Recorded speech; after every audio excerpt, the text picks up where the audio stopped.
this video, I'm going to show you how you can download Kill Knight on your PC. So Kill Knight is a retro-inspired action platformer where players control a knight battling enemies and bosses. It features engaging combat and challenging levels, blending classic platforming elements with responsive controls and diverse weapons. So first of all, what you want to do is you're just going to go ahead and open any browser in your system. After that, you can just type into the search box for Steam and then hit enter. Then you will be able to see here welcome to Steam link at the top of your list. So you're just going to click on that. And after that, you will be redirected to the home page of Steam. If you see at the right side of your screen, you will be able to see here the search box.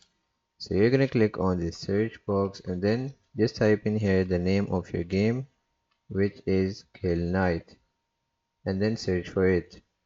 After that, you will be able to see here your game Kill Knight.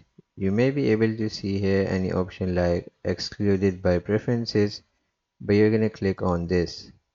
You can only download and play this game if you're at least 18 years old. So once you're here, you can just scroll down on this page until you see this option add to cart. As you can see here that this game is only $6.99, so you can just click on add to cart and then click on view my cart.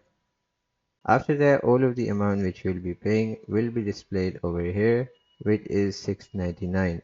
So you can just click on continue to payment.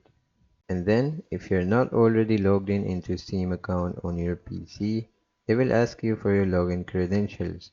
So you can just enter them. Then they're gonna ask you for the OTP which they have sent on your email.